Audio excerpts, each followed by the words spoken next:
The Wasatch Mountains do not forget. They stand above the Utah Valley floor like silent witnesses, their snow-capped peaks reflecting the pale winter light of January, holding everything they have ever seen within their ancient stone. And in the winter of 1996, they witnessed something that would take nearly 3 decades to fully come to light. Something that began on an unremarkable Tuesday morning in a quiet neighborhood outside of Salt Lake City, where a young woman named Christine Chambers, 31 years old, a mother of 2 small children, a woman who braided her daughter's hair each morning before school and kept a handwritten grocery list on the refrigerator door, simply ceased to exist. The date was January 14, 1996. The temperature outside the Chambers home on Ridgeview Lane had dropped to 17 degrees overnight. The children's bicycles were stored in the garage, and a light dusting of snow had settled across the driveway sometime before dawn. Christine's husband, Douglas Chambers, 34, a regional logistics coordinator for a freight company in Murray, Utah, would tell investigators that he had left for work at his usual time, approximately 7:15 in the morning, and that Christine had been awake, standing in the kitchen, when he kissed her goodbye. By 10 o'clock that same morning, she was gone. Her car was still in the driveway. The front door was unlocked. The coffee maker had finished its cycle and gone cold. And somewhere between 7:15 and 10 in the morning, on a frozen January day when no one was supposed to be watching, something happened on Ridgeview Lane that would not find its answer for 28 years. What does it mean when the person who should know the most says the least, and the mountains are the only ones left to tell the truth? Christine Marie Chambers was born on March 3, 1964, in Provo, Utah, the second of 4 children raised in a household that her younger sister, Patricia Holt, would later describe as warm, church-going, and deeply rooted in the rhythms of community life. Christine had studied early childhood education at Utah Valley University before transferring to complete her degree in Salt Lake City. She was, by every account from those who knew her, a woman of steady and gentle presence, the kind of person who remembered birthdays, who left encouraging notes in her children's backpacks, who brought casseroles to neighbors after surgeries without being asked. She had married Douglas Allen Chambers in August of 1990. They had 2 children, Megan, who was 6 years old in January of 1996, and Tyler, who had just turned 4. The family lived in a beige and brick single-story home on Ridgeview Lane in the city of Taylorsville, a suburb that in those years still carried the feeling of a place in transition, half rural, half suburban, with horse properties sitting beside new construction developments and empty lots filling slowly with split-level houses and young families. The Chambers home was tidy and unremarkable. There was a swing set in the backyard. There was a plastic toy truck that Tyler left on the front walkway so often that Christine had taken to stepping around it automatically, without looking down. That Tuesday, January 14, 1996, had begun the way most mornings on Ridgeview Lane began in winter. The sky was the particular flat gray of a Utah January, heavy and low, the kind of sky that muffles sound and makes the world feel slightly muted. Christine had gotten both children up at 6:30. Megan ate cereal. Tyler wanted toast, then changed his mind, then wanted cereal. Christine made both. She had dressed Megan in a purple corduroy jacket with a hood and had sent her out to wait for the school bus at 7:05, watching from the front window until the bus appeared at the far end of the block, until the yellow of it was swallowed back into the gray. Douglas left between 7:10 and 7:20, depending on which statement one reads. In his initial account to Taylorsville Police Department investigators, he placed his departure at 7:15. In a follow-up interview conducted 4 days later, he said it may have been closer to 7:20. Neither discrepancy seemed significant at the time. It was winter. People were imprecise about winter mornings. Tyler attended a half-day preschool program at the Taylorsville Community Center, which began at 9 o'clock. Christine's routine, established and consistent for months, was to drive him there, return home, and spend the mid-morning hours running errands or cleaning before picking him up at noon. On this Tuesday, she had a dentist appointment at 11 o'clock in Murray. The appointment was recorded in the dentist's system. Christine never arrived. At 9:15, a woman named Gloria Featherstone, who lived 3 houses west on Ridgeview Lane, noticed that the Chambers family's tan Chevrolet Lumina was still in the driveway. She noticed it because she was a habitual noticer of such things, and because the car's presence at that hour struck her as wrong. Christine should have already left to take Tyler to preschool. Gloria Featherstone did not call anyone at 9:15. She filed this observation in the back of her mind the way neighbors do, intending to revisit it later, in case it turned out to matter. At 9:22, the Taylorsville Community Center called Christine's home number because Tyler had not arrived and there had been no notification of his absence. There was no answer. They left a message. At 10:07, Christine's mother, Eileen Sorensen, called from her home in Provo. She and Christine spoke nearly every Tuesday morning while Eileen had her second cup of coffee. The call rang through to the answering machine. Eileen assumed Christine was in the shower or perhaps had stepped outside. She called again at 10:31. Again, no answer. It was Eileen Sorensen who made the call to Taylorsville police at 11:45, after reaching Douglas at his workplace and being told, in a tone she would later describe to investigators as oddly flat, that he did not know where Christine was either. The police responded to the Chambers home at 12:19 in the afternoon.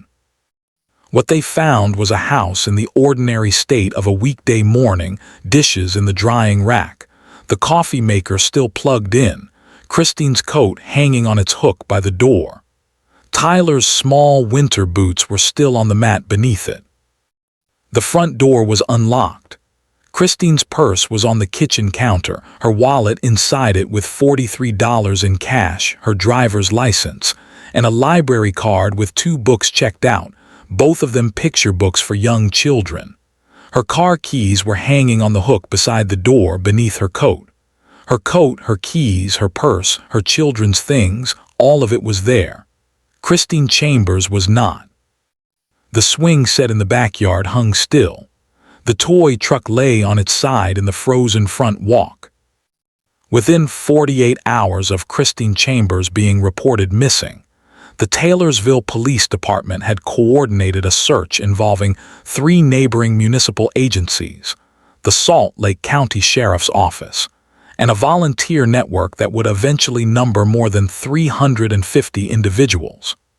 Search teams moved through the vacant lots and undeveloped terrain surrounding Ridgeview Lane in organized grids. A K-9 unit from the county worked the immediate neighborhood throughout the first night and into the second day. The dogs tracked a scent eastward from the front porch of the Chambers home to the edge of the curb, and then lost it. The handler noted in his official log that the loss of scent at the street's edge was consistent with a vehicle having been involved. The community of Taylorsville responded in the way communities respond to the disappearance of a young mother, with casseroles and flyers, with prayer circles at the neighborhood church on 5th West, with children's artwork posted in the windows of the elementary school that Megan Chambers attended.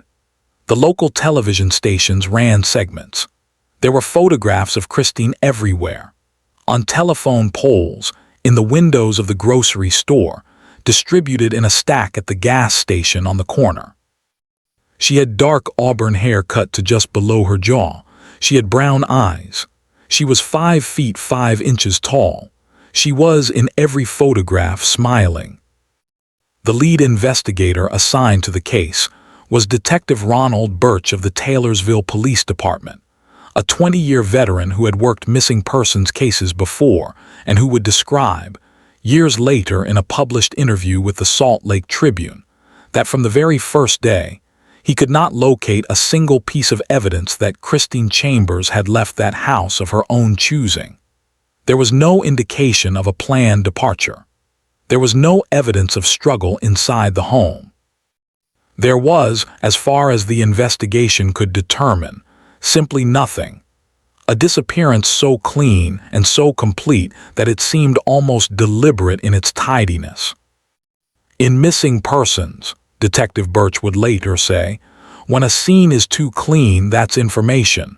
That's its own kind of evidence. Investigators turned their attention, as they always do in cases of a missing spouse, toward Douglas Chambers. His workplace had him logged in at 8:02 on the morning of January 14th. The drive from Ridgeview Lane to his office in Murray was, under normal morning conditions, between 18 and 23 minutes. This placed his departure from the home, if he had driven directly, no later than 7:44 at the absolute latest.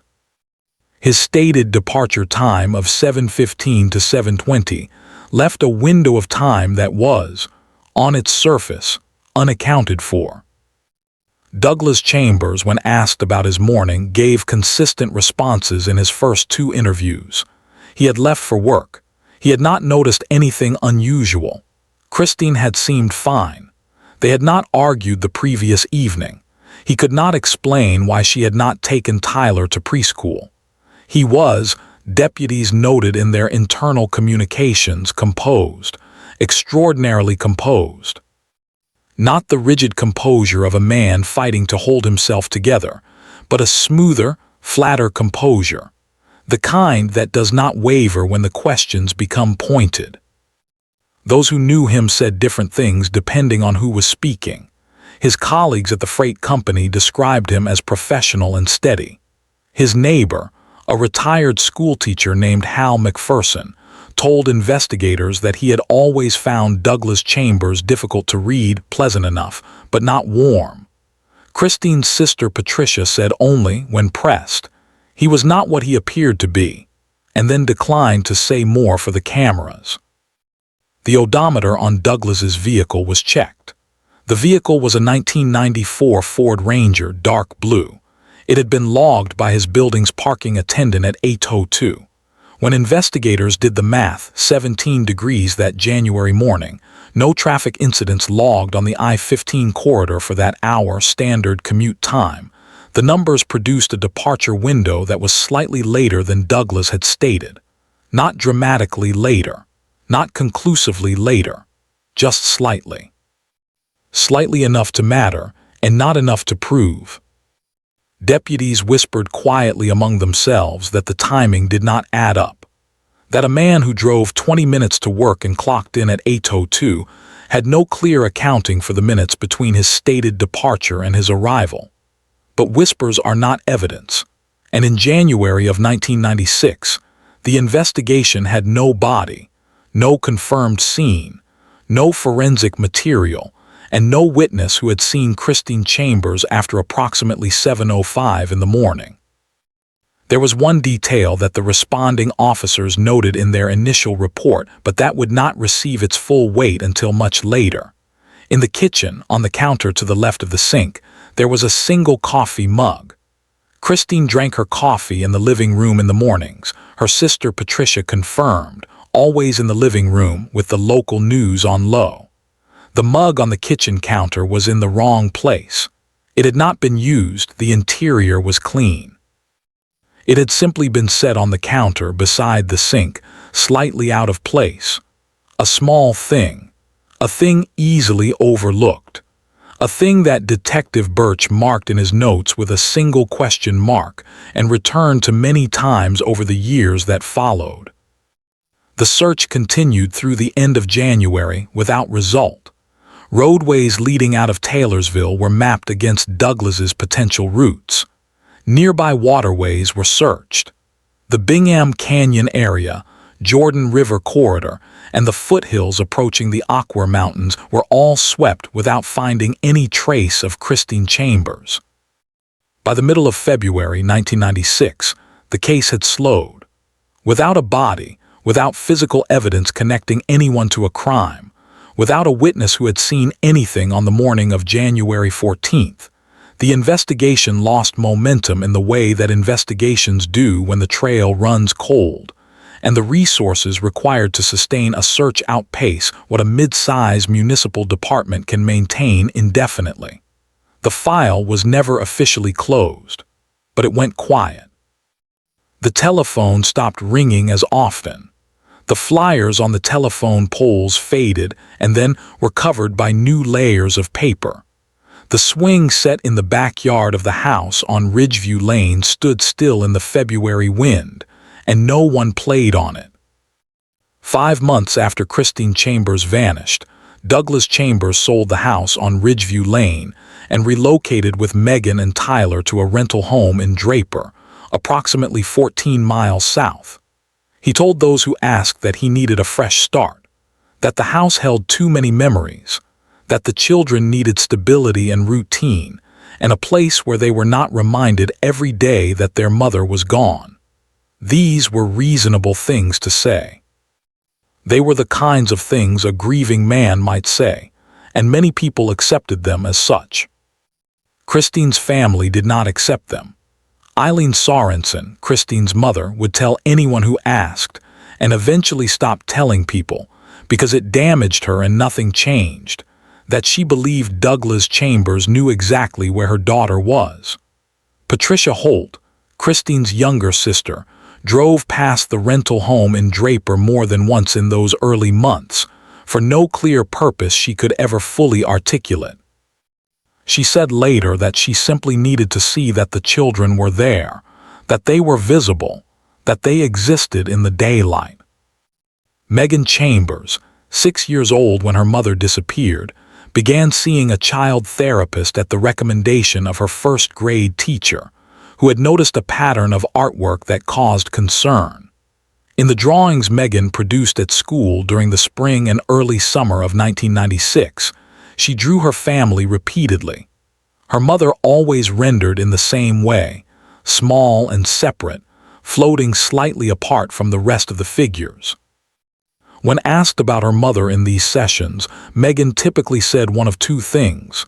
She left, or Daddy said she went away. She never said she was coming back. Tyler Chambers was 4 years old in January of 1996. He had no coherent memory of the morning his mother disappeared, or so it seemed for many years. He remembered his mother the way very young children remember the people who cared for them, in sensation rather than narrative.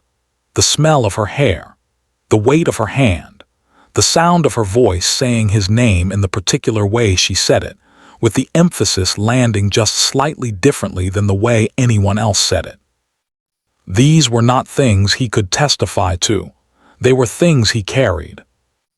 By the late fall of 1996, Douglas Chambers had begun a relationship with a woman named Sandra Kemp, a coworker from his office in Murray. Several people who knew the family noted that this was fast, less than a year after Christine's disappearance, with her case still officially open, her body still unfound. Douglas made no particular effort to conceal the relationship. Sandra Kemp moved into the Draper rental home in the spring of 1997. She was, by all accounts from neighbors, a quiet woman who kept to herself, and who drove the children to school with a punctuality and efficiency that those who observed it described as organized rather than warm. Eileen Sorensen fought for and eventually obtained a formal legal arrangement granting her visitation rights with Megan and Tyler, a process that Douglas contested and that produced, over the following 3 years, a low and bitter legal conflict that drained both parties and resolved in a compromise that left Eileen with scheduled visitation every other weekend. During these visits, she watched her grandchildren carefully. She listened to what they said and what they did not say. She brought them the kinds of food their mother had made: lime jello with mandarin oranges, a particular brand of crackers that Christine had always kept in the pantry. She did this on purpose. She was looking for something she could not name and could not stop searching for. For those who have ever doubted someone they love, who have sat across a kitchen table from a person whose face they know as well as their own and felt, without evidence, without proof, that something irreparable was wrong, the experience of the years that followed for Eileen Sorensen requires no explanation. She lived inside a certainty that she could not prove, and that the world required her to treat as mere suspicion. She attended every public update on the case, however infrequent. She called Detective Birch on the anniversary of Christine's disappearance every year. He always answered. He always told her the case was still open. He always sounded tired. Douglas Chambers married Sandra Kemp in June of 1999. The ceremony was small. Eileen Sorensen was not invited. Patricia Holt was not informed until afterward. Megan Chambers, 9 years old by then, was a flower girl. She wore a white dress and held her bouquet with both hands and looked, in the single photograph from the ceremony that Patricia Holt would later obtain, like a child doing her absolute best to perform an occasion she did not understand. The marriage to Sandra Kemp lasted less than 3 years. By early 2002, she had moved out. Neighbors in the Draper neighborhood described the final months of the marriage as tense, though they were vague about specifics. What they said, when pressed, was that there had been arguments that ended suddenly, not in reconciliation, but in a particular silence that one neighbor described as the sound of someone deciding not to say something important. Sandra Kemp gave no public statements about her marriage or her departure. She relocated to another part of Salt Lake County. She did not maintain contact with Megan or Tyler. She did not speak to investigators for several years. When she eventually did, it was because she had been carrying something for a long time and had finally, she said, run out of room to keep carrying it. The years between 2002 and 2021 passed over the Chambers family the way years pass over all families defined by an absence. Unevenly, sometimes quietly, sometimes in sudden surges of grief or anger that subsided without resolution. Megan grew up, graduated from high school, attended Utah State University, studied social work. She was, those who knew her noted, a young woman of exceptional perceptiveness and a careful, watchful quality that seemed both natural to her character and also shaped by something she had lived through. She did not speak publicly about her mother. She carried a photograph of Christine in her wallet, the same photograph that had appeared on the missing persons flyers 25 years earlier. She had retrieved it from her grandmother's house after Eileen Sorensen passed away in 2018. Tyler, 2 years younger, worked in construction management. He was quieter than his sister on the subject of their mother. He had built, over the years, a life defined by its ordinariness, as though ordinariness were its own kind of protection. In the fall of 2021, something shifted. It began, as many things do in cold cases, not with a new piece of evidence but with a word spoken by someone who had been silent for too long. On September 14, 2021, 25 years and 8 months after Christine Chambers disappeared from her home on Ridgeview Lane, a woman walked into the offices of the Salt Lake County Sheriff's Office and asked to speak with a detective. She gave her name as Sandra Kemp Walters. She said she had been married to Douglas Chambers. She said she had known something for a very long time and that she could not continue to remain silent about it. The detective who took Sandra Kemp Walters' statement was a woman named Investigator Diane Calloway, who had joined the Sheriff's Office Cold Case Unit in 2017 and who had, as part of her annual review of unresolved cases in the county, pulled the Christine Chambers file twice in the preceding 4 years. Investigator Calloway described Sandra Kemp Walters as visibly distressed but coherent, deliberate in her phrasing, and in possession of information that was both specific and verifiable. What Sandra told investigators in that September 2021 meeting, and in 4 subsequent recorded interviews over the following 6 weeks, was this: that during the period of her marriage to Douglas Chambers, between 1999 and 2002, he had made statements about Christine that went beyond the explanations of a grieving or confused widower. That he had told her in the winter of 2001, during an argument that escalated beyond what either of them had intended, things that she had not known how to process. That he had said in her account, "She didn't leave. You know she didn't leave." And when Sandra had asked him what he meant by that, he had become very still and very quiet, and he had said, "You don't need to know more than that, and neither does anyone else."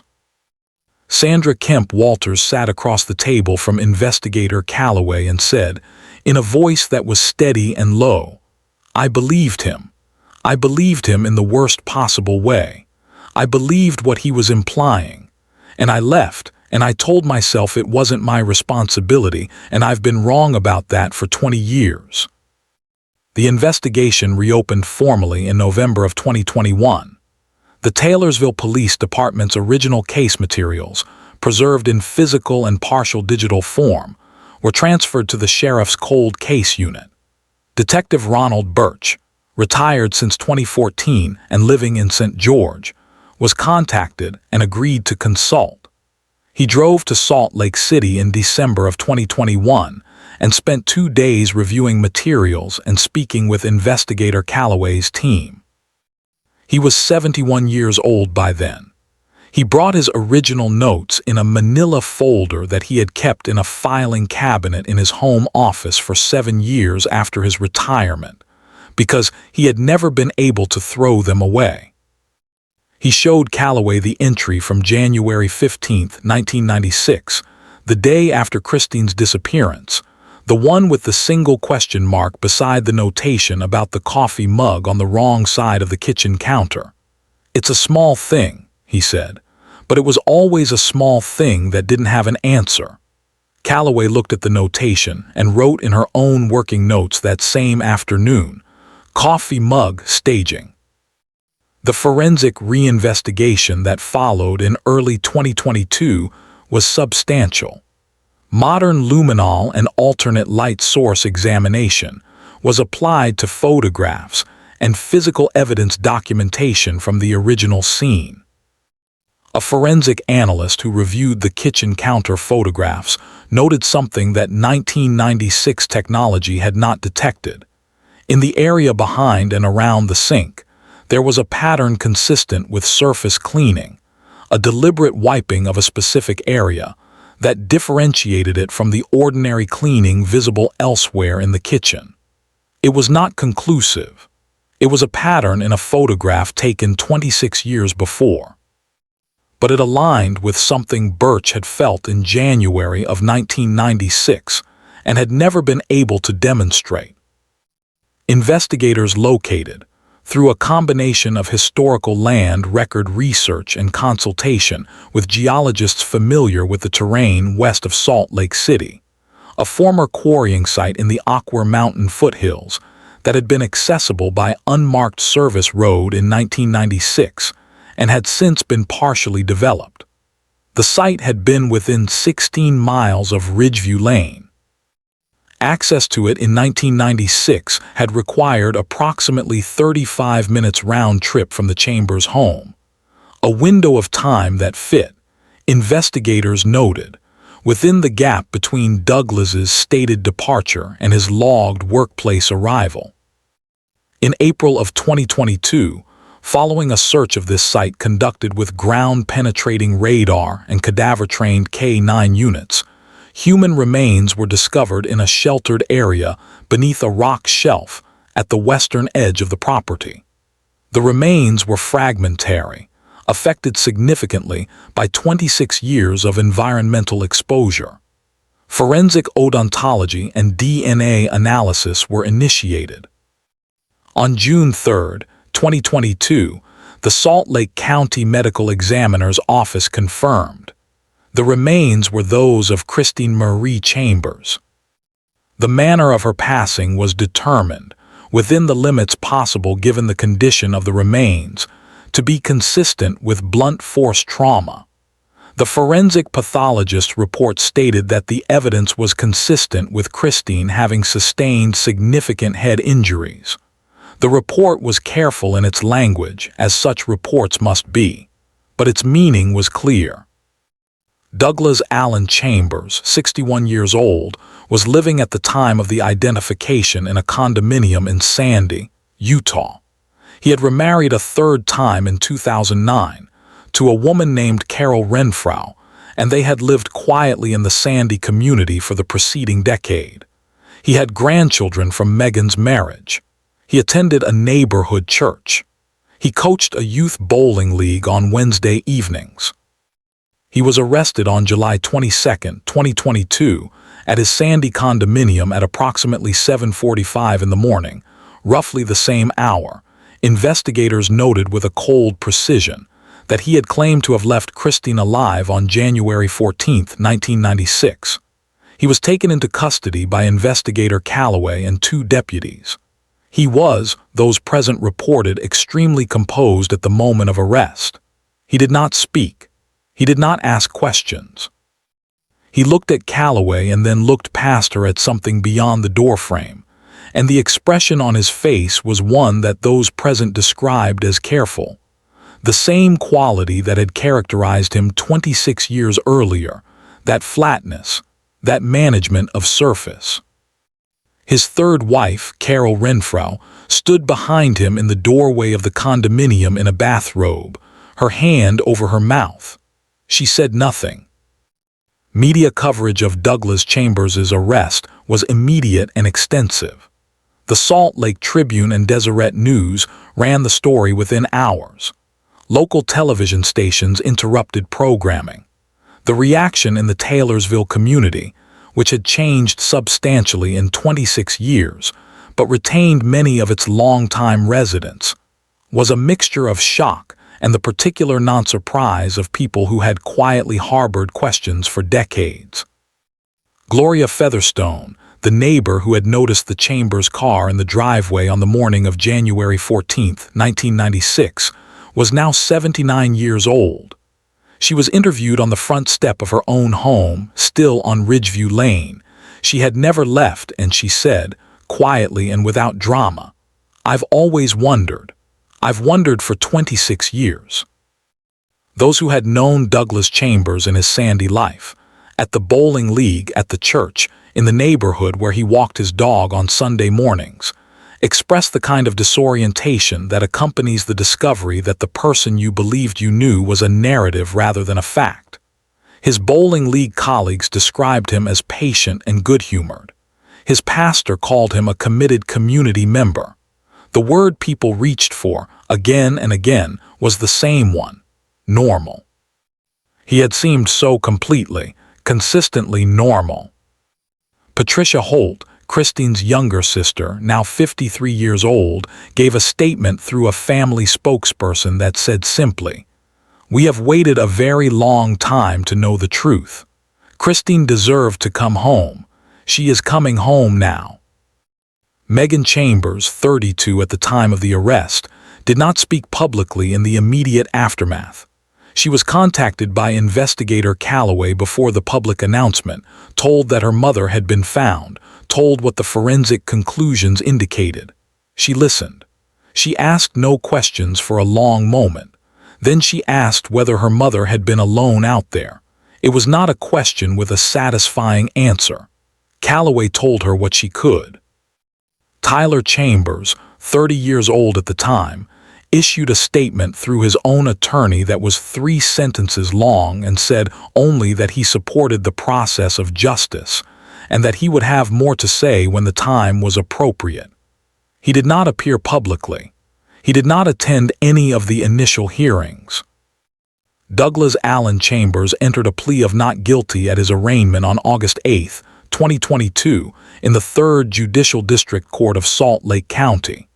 He stood in the courtroom in a dark suit, flanked by his defense attorneys, and when the charges were read against him, one count of first-degree criminal homicide, he stood with the same composure that had characterized him since January of 1996.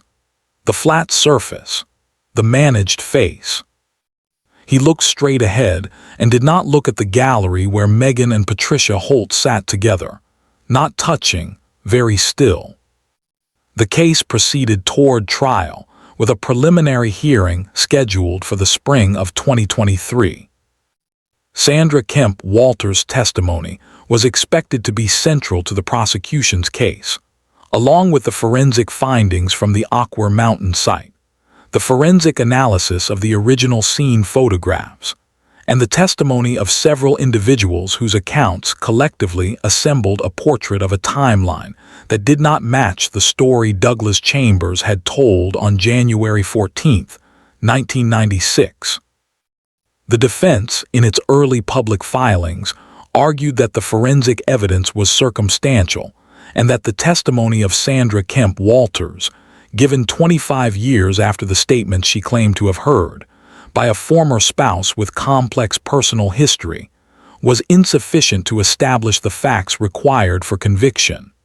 These are the arguments available in such cases. They are not dishonest arguments. They are the arguments that the structure of justice requires to be made, because certainty must be established rather than assumed, and because the stakes of certainty in such matters are the highest they can be. At a preliminary hearing held in March of 2023, the judge found sufficient evidence to proceed to trial. The date of the trial was set. And in the hallway outside the courtroom, Megan Chambers sat on a wooden bench with her hands in her lap and looked at nothing in particular. And Patricia Holt sat beside her and put one hand over both of Megan's hands. And they remained like that for a long time without speaking, in the way of people who have been waiting for a very long time and are not yet sure what it means that the wait has changed its nature, but has not entirely ended.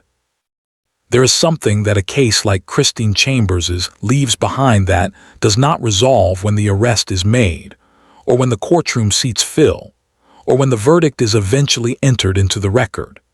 It leaves behind a question about the nature of ordinary life, about how proximity to someone can create the illusion of knowledge, about how a morning can begin with cereal and a purple corduroy jacket and a coffee maker set on a timer, and end with a silence that lasts for 28 years. It leaves behind two children who grew up in the shape of an absence, learning to carry it the way people learn to carry anything unbearable, by making room for it, by building a life around it, by refusing to let it be the only thing they are. The Wasatch Mountains are still there. They have not moved. They look down on Ridgeview Lane in the gray morning of January 14, 1996, and they look down on the Aquer Mountain foothills where Christine Chambers lay for 26 winters. They will look down on whatever comes next. They do not distinguish between what they witness and what they hold. They simply stand and receive the light, which comes back in the mornings regardless of what has happened in the dark. Christine Marie Chambers was 31 years old. She braided her daughter's hair. She watched the school bus from the window until it was gone. She was a woman who deserved to come home, and she did not, and those who loved her did not stop looking for a way to bring her back into the light where she belonged. Justice does not restore what has been taken. It cannot. But it speaks a truth out loud in a room full of people, and that truth, however incomplete, is the closest that a system built by human hands can come to honoring the weight of what was lost. If this story mattered to you, subscribe and hit the bell. Share the episode. Someone somewhere may still be waiting to be heard.